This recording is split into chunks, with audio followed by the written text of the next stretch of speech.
Comment accompagner les entreprises dans leur transition énergétique? La réponse dans Bâtiment du futur, le podcast qui rassemble celles et ceux qui s'engagent dans la transition énergétique.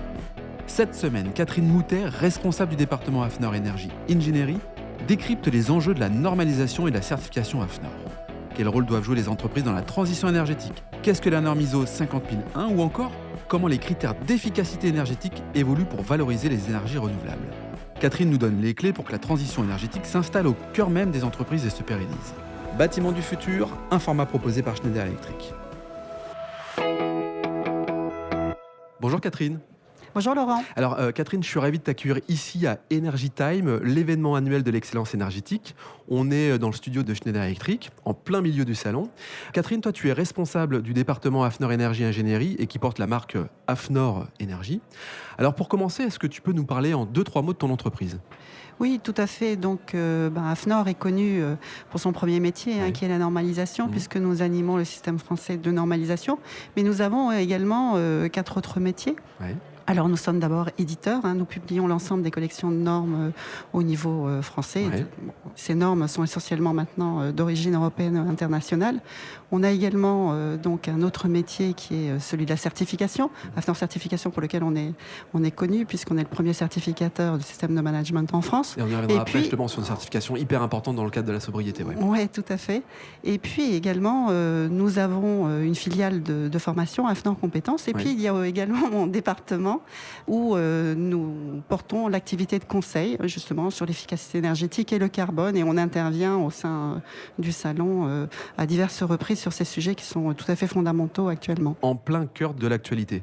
Alors, en 2-3 mots, qu'est-ce que tu viens porter comme message dans un contexte où la sobriété énergétique représente un enjeu incontournable en cette fin d'année 2022 et pour les années à venir ?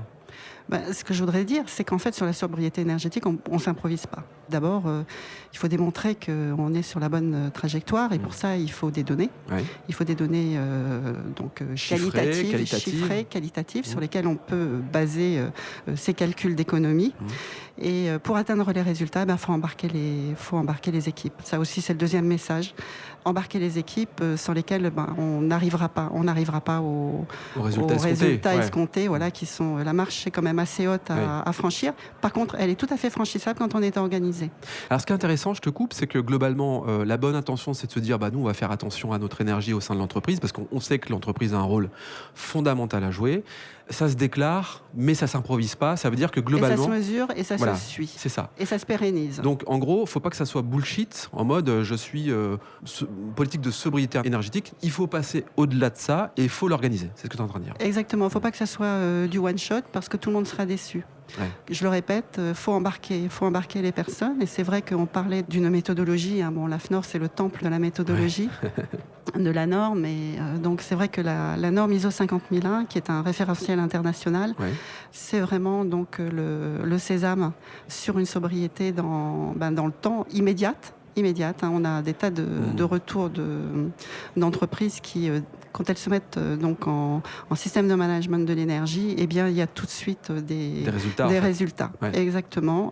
Il faut que la démarche soit portée par la direction générale et que celle-ci répercute ensuite les résultats, vu que les équipes se mettent en mode système de management et donc produisent des efforts, et d'où on revient à ce que j'ai dit tout à l'heure, il faut de la donnée qualitative et puis la suivre. Alors, quand on parle du management de l'énergie, on imagine bien ce que ça peut être, avec cette norme 50001, portée par AFNOR Énergie. On commence par quoi et on poursuit avec quoi et ça donne quoi finalement ? On commence par un état des lieux, tout simplement. Un état des lieux, c'est-à-dire c'est dans la norme, dans le jargon de la 50001, c'est la revue énergétique. D'accord. C'est tout à fait équivalent à un audit énergétique. Donc pour ceux qui ont fait ou qui s'engagent dans des audits énergétiques, première recommandation, c'est le faire bien. Ça, c'est déjà de l'argent de gagner. Et puis, grâce à cet audit énergétique, on a déjà un aperçu des potentiels d'économie d'énergie. Et là, suivant les potentiels donc liés à des usages énergétiques, c'est-à-dire des modes d'utilisation de l'énergie au sein de gros équipements, on peut mettre en place justement du mesurage qui permet d'établir donc l'état initial et puis de suivre les progrès des plans d'action qu'on va mettre en place et qu'on aura déjà défini à travers cet audit énergétique. Et puis donc, on suit les responsabilités, la collecte des données, le suivi de la performance énergétique au fil du temps. La performance énergétique, je voudrais revenir là-dessus, c'est que dans la 50001, la performance énergétique a déjà embarqué, et ceci depuis 2011, puisque l'ISO 50001 existe depuis 2011, la notion de sobriété, puisque la définition de la performance énergétique, c'est tout résultat mesuré concernant la consommation énergétique. Donc on est bien dans la sobriété, l'efficacité énergétique et puis l'usage de l'énergie. Tu m'évoquais tout à l'heure, en préparant ce podcast, que Schneider Electric avait été aussi un acteur en fait, de l'ISO 50001 et l'un des tout premiers d'ailleurs à être certifié. Tout à fait. Ouais. Donc Schneider Electric a été le premier certifié mondial en 2011, en 15 juin 2011, par l'AFNOR, par AFNOR Certification. Au moment où donc la norme est sortie, je voudrais en profiter aussi pour remercier tous les gens qui ont accompagné l'AFNOR au sein de la délégation française, parce que si on a pu intégrer le plan de mesurage comme une exigence, la mise en place d'un plan de mesurage au sein de l'ISO 50001, ça a été un portage français très fort.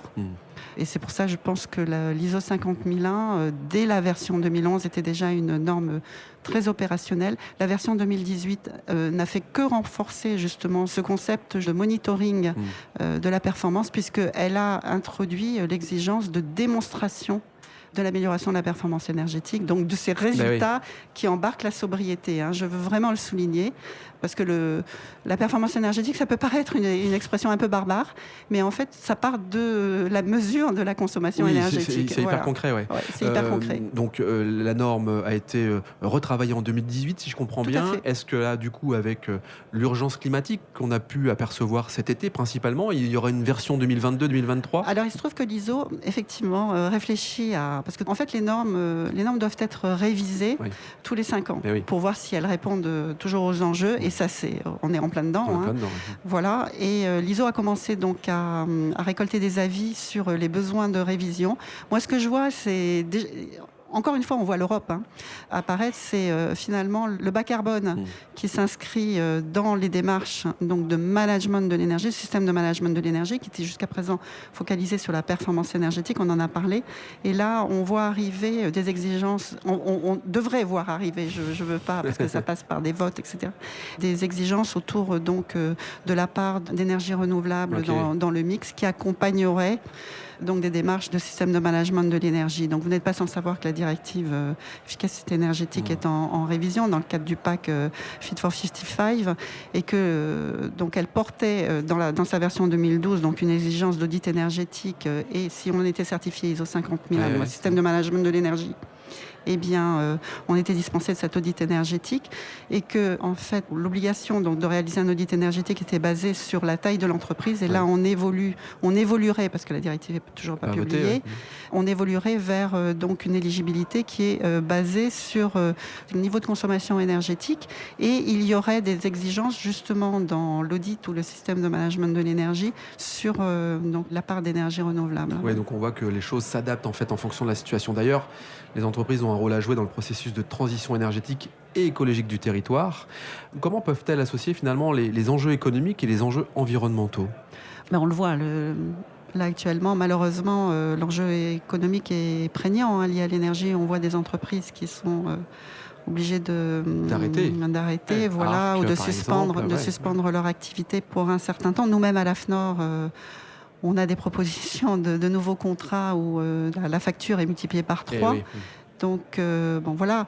Alors là, on a plus trop le choix. Et puis, de toute façon, l'urgence climatique, on en parle tous les jours. Et il y a véritablement un enjeu très, très fort à se pencher sur sa facture. Et du coup, qui dit baisser ses consommations, nécessairement dit baisser son empreinte carbone. Tout ça rentre bien avec la recrudescence des exigences en termes de responsabilité sociétale. Et sans parler d'exigences, je pense que les entreprises ont un rôle à jouer pour montrer le chemin. et justement tracer des voies. Et par exemple, de plus en plus, nous, au niveau de l'AFNOR, on pousse à la complémentarité, à bien regarder l'aspect énergie et l'aspect carbone, donc en association. Voilà. Et il est important d'avoir une démarche carbone qui se base, encore une fois, sur des données énergétiques fiables, puisque ça va donc garantir d'avoir un affichage carbone qui soit fiable et qui s'appuie sur des données vérifiées. Là, on est vraiment, je pense, à un moment crucial qui est, donc je ne veux pas plagier Léa Salamé, ce turning point, mais voilà. On a une communication là dans quelques minutes sur ces aspects. L'intérêt d'associer très étroitement donc une démarche extrêmement sérieuse de suivi de monitoring de l'énergie et celle du carbone, puisque on sait que les déclarations donc de performance extra-financière sont à la porte de beaucoup d'entreprises, qu'elles s'appuient désormais sur des scopes élargis, puisque cela inclut le scope 3, et qu'il y va finalement de l'image de l'entreprise que de publier des données carbone qui soient extrêmement fiables.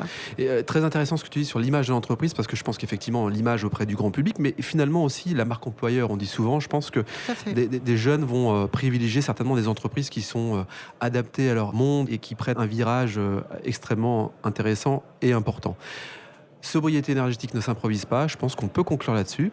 Merci Catherine d'avoir participé au podcast de Schneider Electric, ici à l'événement majeur Energy Time. Merci à toi. Merci Laurent. Si cet épisode vous donne envie d'aller plus loin, c'est l'occasion d'en parler à Antoine Chart, directeur national des ventes. Bonjour Antoine. Bonjour Laurent. Antoine, peux-tu nous dire comment passer de l'idée aux actes lorsque l'on veut se transformer ?